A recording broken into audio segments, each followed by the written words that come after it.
সবজিপাতি রাখার জন্যে এই ছোট্ট র্যাকটা কিনলাম। একটা অবশ্য রয়েছে প্লাস্টিকের, কিন্তু সেইটাতে একটু বেশি ওজন চাপালে পরেই উল্টে যাওয়ার মতো অবস্থা হয়।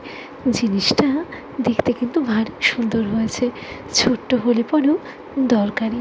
নিচের তাকটায় আলু রাখবো, ওইটাতে একটু বেশি পরিমাণে লাগে, আর উপরের তাকে আদা রসুন পেঁয়াজ মিশিয়ে রেখে দেবো। তবে এটা ইনস্টল করতে কিন্তু বেশ খানিকটা সময় লেগেছে। অ্যালাইনমেন্টটা ইমপ্রপার হলে পরে ওই স্ক্রুগুলোকেও সেট আপ করা যাবে না। সেই মতো গত 45 মিনিট ধরে করে যাচ্ছিলাম জানো। তবে এটা কিন্তু খুব একটা যে বেশি দামের তা কিন্তু নয়। অনেক দিন ধরেই অবশ্য অ্যাড টু কার্ট করে রেখেছিলাম, ডিসকাউন্ট দিচ্ছে দেখে এক্ষুনি অর্ডার করে দিয়েছি। 1 প্যাকেট মুগ ডালও সাথে করে নিয়ে এসেছি। এখন প্রত্যেক শনিবারই হালকা পাতলা করে সবজি দিয়ে খিচুড়ি খাই। এই র্যাক দুটোর জন্যে ভাবছি দুটো ছোট্ট প্লাস্টিক কিনে নেব। এখন যে বেরিয়েছে না, একটু মোটা মতো, অথচ কি সুন্দর কালারফুল ডিজাইনের। নাহলে পরে নিচটা বড্ড নোংরা হবে গো। এটাকে গ্যাসের পাশেই রাখলাম। রান্না করতে করতে অনেক সময় হাতে হাতেই সবজিগুলো কেটে নিই। খবরটা চলছে তো একবার চোখ বোলাতে এলাম। ডাইনিং টেবিলের কাজটা কি ময়লা হয়েছে দেখো। 2 পিঠ মুছে তবেই তুলবো। আজ দুপুরবেলায় আর ভাত খেতে ইচ্ছা করছে না। নাগেটস রাখা রয়েছে, এটাই ভাবছি একটু ভেজে খেয়ে নেব। এইটা বোধহয় আলুর নাগেটস, হ্যাঁ ওই আলু চিজ। আর উপরেরটা এটা বোধহয় চিকেন নাগেটস। আসলে আমার 2 মহারানীর তো এখন স্কুল ছুটি, তাদের কখন কোনটা মনে হয় সেই মতোই ঘরে টুকটাক জিনিস একটু মজুত করে রেখেছি। যখন বলবে না পেলে পরে আমাকে বিপদে পড়তে হবে। রীতি বিস্কিটের প্যাকেটটা খুলে দেখো এখানেই রেখে দিয়েছে। তাড়াতাড়ি বয়ামে ভরে কাজটা গোছাই। আর এখন এত পিঁপড়ে হয়েছে না, সামান্য যদি একটু খাবারের দানা পড়ে রইল, সে একেবারে ঝাঁক বেঁধে পিঁপড়ে ওইটাকে ছেঁকে ধরবে।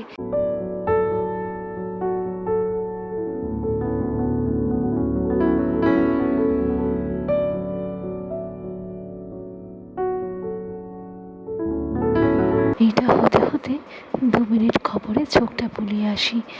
গত কয়েকদিন যাবত তো বাড়িতে শুধু নিউজ চ্যানেলটাই চলছে। এক মুহূর্তের জন্য মনে হচ্ছে না ঘুরিয়ে একটু গান বা একটু সিরিয়াল দেখি। যদিও বা সেরকম করে টিভি দেখার নেশা আমার একদমই নেই। ওই গান আর খবরটাই পছন্দ করি, আর মাঝে সাঝে ক্রিকেট খেলাটা। ইস, কী অবস্থা হলো দেখো, চিজ টিজগুলো সব গলে গেছে। বাড়িতে অবশ্য 2-4 পিস পাউরুটি পড়েছিল। আমি গতকালই হিরোকে বলছিলাম যে কী করতে যে পাউরুটি আনো, খাওয়ার কেউ নেই। যাকে খানিকটা হলে পরেও কাজে লেগে গেল। সামান্য একটু মাখন দিয়ে পাউরুটিগুলো আগে সেঁকে নেব।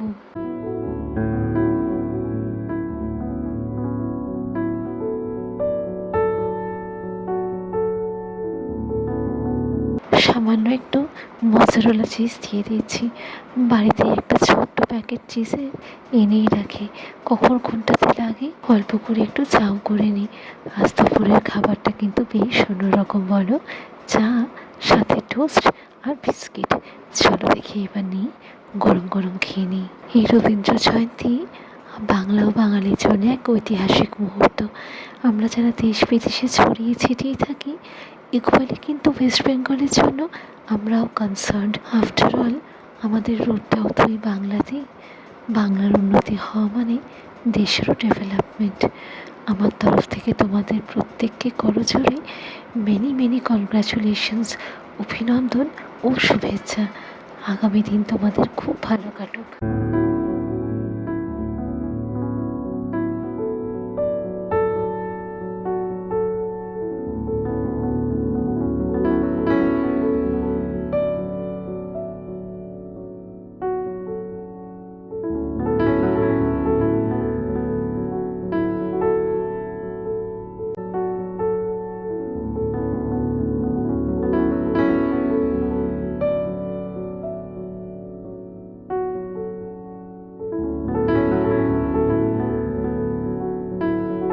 স্যান্ডউইচটা অন্যরকম হলে পরেও দারুণ লাগলো। টেস্টটা বেশ ইউনিক। আরও গরম গরম তো চিজ দেওয়ার ফলে ব্যাপারটা জমে গেছে। লাঞ্চটা ভালোই হলো, সিম্পল ইয়েট ডেলিশিয়াস। একটা ছোট্ট কাজ রয়েছে, আর যখন খানিকটা সময় পেয়েছি গুছিয়ে নিই। স্কুল ছুটি হওয়ার পর থেকে তো রোজই কিছু না কিছু পরিষ্কার ধোয়া মোছাই করে যাচ্ছি। সেদিন হীরক এই জায়গাটা পরিষ্কার করে দিয়েছে। মধ্যেখানে ওইখানে একটা আলপনা ছিল, সেটাও মুছে গেছে। মাকে বরাবরই দেখে এসছি বাড়ির চৌকাঠে লক্ষ্মীর পায়েকে রাখতে, সেই মতো রং তুলে নিয়ে বসে পড়েছি। এইখানে তো আর খড়ি মাটি পাওয়া যায় না, অগত্যা এই রং তুলি ভরসা। চক দিয়ে আউটলাইনটা এঁকে নিলাম। এইটা ধরে রংটা বলিয়ে দিলে পরে ঠিকঠাক মতো হবে। প্রথমে ভেবেছিলাম লাল রং দিয়েই করব, তবে মেঝের এই পোর্শনটা এতটাই ডার্ক, ঠিকঠাক ফুটে উঠবে না গো। সেই মতো এই সাদাটা দিয়েই এঁকে লালের বর্ডার দিয়ে দেবো। এসো মা লক্ষ্মী বসো ঘরে, আমারে ঘরে থাকো আলো করে। এসো মা লক্ষ্মী বসো ঘরে, আমারে ঘরে থাকো। এই অপটু হাতে যতটা সম্ভব সুন্দর করে আঁকার চেষ্টা করেছি, তবে সাদা রঙটা ইউজ করাটা একদম কারেক্ট ডিসিশন ছিল। কি সুন্দর ফুটে উঠেছে দেখো। সামান্য একটুখানি লালের ছোঁয়া দিয়ে দিচ্ছি বর্ডারটাতে। দরজার দুদিকে দুটো ছোট্ট ছোট্ট লক্ষ্মীর পা। এইসব করতে করতেই দেখো না প্রায় সন্ধে 6:45 মতো বাজতে চললো। এই এখন হাত মুখ ধুয়ে সন্ধে দিয়ে একটু বেরোবো। কাছাকাছি একটা মেলা বসেছে কার্নিভালের মতো, ওইখানেই যাচ্ছে। গেছে র্যাপিডো। র্যাপিডো ভদ্রলোক বোধহয় এসেও পড়েছে। হীরক তো বলছে তাড়াতাড়ি পা চালিয়ে চলো। মন্দিরে এই সময় সন্ধে আরতি হয়, মন্ত্র উচ্চারণ, কাসর ঘণ্টার শব্দ ও ধূপধুনো, পরিবেশটাই একদম অন্যরকম হয়ে যায়। ওই দেখো দাঁড়িয়েও রয়েছে বোধহয় গো। সিকিউরিটি আঙ্কেলদের কাউকেই দেখতে পাচ্ছি না। ইনাদেরকে যখন গ্রিট করি এত খুশি হয়। তাছাড়া রায়রিথি জন্মদিন বা পুজো পার্বণের চেষ্টা করি ইনাদেরকে একটু ফল প্রসাদ মিষ্টি বা পায়েসকে দিয়ে যাওয়ার মতো। খানিকটা দূরে গিয়ে এসছি, রায়কে আগে এই চত্বরে পড়াতে নিয়ে আসতাম। একজন ম্যাডাম এখানে থাকেন, উনি কম্পিউটার পড়ায়। রায়রিথির সঙ্গে এখনও খুব ভালো যোগাযোগ রয়েছে। ওই রায়ের মুখেই শুনলাম ম্যাডামের মেয়ে পাইলট হয়ে গেছে। কি গর্বের কথা বলো তো। প্রায় পৌঁছে গেছি। কি সুন্দর লাগছে দেখো না, চারিদিকটা আলোয় আলোকময়। এই যেন মনে হচ্ছে দীপাবলির রাত। হীরক ওইদিকে টিকিটটা কাটতে গেল। ইস, রায়ের দেখে আনলে পরে খুব ভালো লাগতো গো। ঋদ্ধিটা টিউশনে গেছে, রায়কে বললাম চল, সে আবার বলে বুনু ছাড়া আমি যাবো না। আচ্ছা, এইটাই মেইন এন্ট্রান্স। টিকিটটা দেখি এখান থেকেই ভেতরে ঢুকতে পারবো। পায়ে পায়ে এগিয়ে যাই। বাবা, এ তো ভালোই ভিড় দেখতে পাচ্ছি। দাঁড়াও, ভিড়টা একটু সরলে পরে তোমাদেরকে জিনিসগুলো দেখাতে পারবো। চারিদিকে মনে হচ্ছে মাছের অ্যাকুয়ারিয়াম রাখা। কীরকম ভিড় দেখছো। চলো একটা কোণা ধরে একটু এগোই। আচ্ছা, এইটাই কি গোল্ড ফিশ? রঙটা তো খানিকটা সেই রকমই লাগছে, ইয়েলোইশ অরেঞ্জ। তবে কোথাও তো কিছু লেখা নেই যে তোমাদেরকে পড়ে একটু বলবো। এইসব ফ্যান্সি মাছ আমি খুব একটা চিনিও না, আর নাম ধাম কিছুই জানি না। ইস, রায় আসলে পরে ভারী খুশি হতো গো। দেখেছো দল বেঁধে মাছগুলো কি সুন্দর খেলছে। চলো ওই দিকটা একবার যাই। ছোটোবেলা থেকেই রায়ের একটা অ্যাকুয়ারিয়ামের খুব ইচ্ছা, কিন্তু আমাদের এই শিফটিংয়ের ঝামেলা, সময় ধরে ধরে সেসব পরিষ্কার পরিচ্ছন্ন করা, এইসব বিধিনিষেধের ভয় আরও শখটাই পূরণ করে উঠতে পারিনি।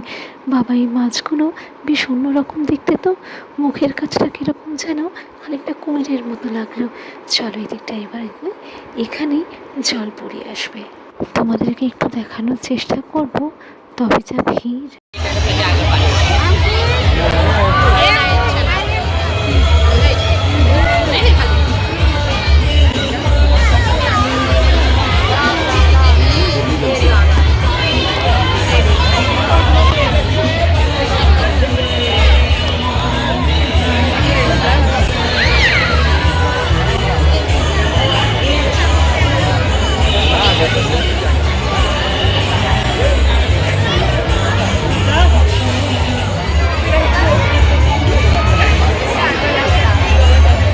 এই শোটা 7-10 মিনিটের মতো।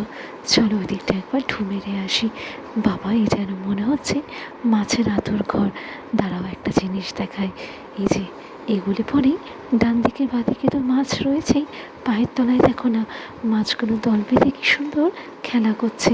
এই একদম অন্য রকমের অভিজ্ঞতা গো।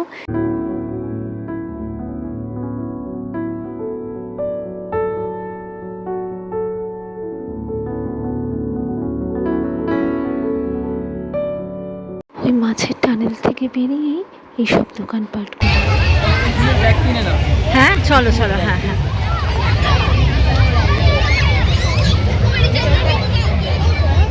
চেনটা একবার দেখে নিও। হ্যাঁ ঠিক আছে, এটাই ভালো আছে, বড় সাইজের আছে।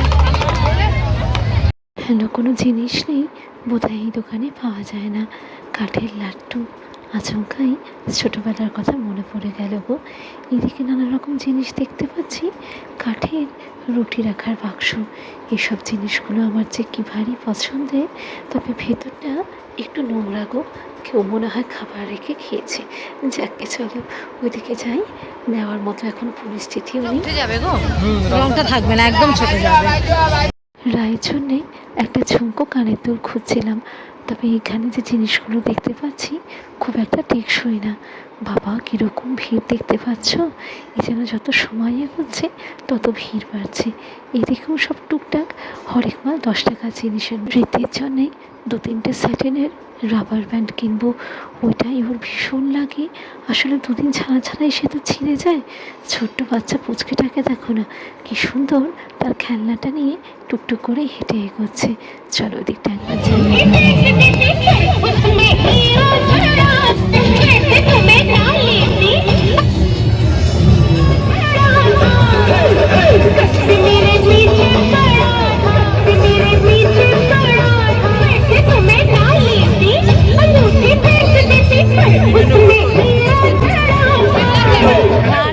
চলো ওইদিকে আর কে কে আছে একবার ঘুরে দেখি।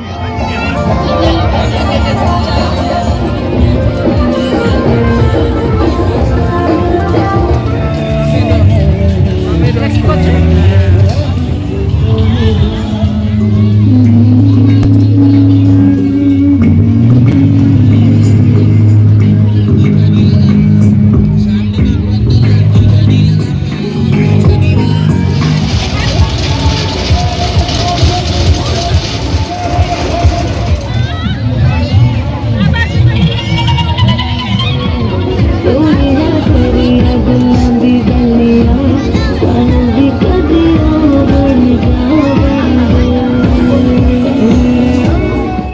আজ যেন হট করে ছোটোবেলার কথা মনে পড়ে যাচ্ছে। ত্রিবেণীর মাঠে এরকম একটা মেলা বসতো, তবে ঠিকঠাক স্পেসিফিক্যালি জায়গার নামটা মনে নেই। হয়তো বললে পরেও এখন আর বুঝতে পারবো না। তবে খুব আবছা এইসব জিনিসগুলো চোখের সামনে যেন ভেসে উঠছে।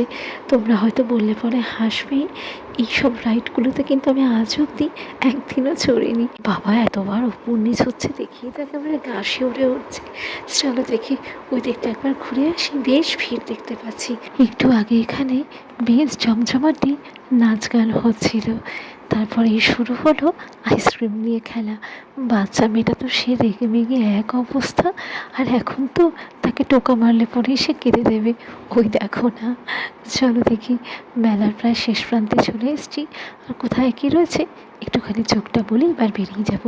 বাবা, এই জায়গাটা তো কী সুন্দর লাগছে দেখতে। রকমারি আলো, সেই সঙ্গে ঝর্ণার জলের মিষ্টি একটা শব্দ, আর সেই সঙ্গে সঙ্গে জায়গাটার আবহাওয়াটাও পুরো বদলে গেছে। এত সুন্দর একটা প্লেসেন্ট ঠান্ডা হাওয়া দিচ্ছে। আজ ভিডিওটা এই অবধি। তোমাদের সঙ্গে আবার পরে দেখা হবে। সবাই ভালো থেকো, টাটা।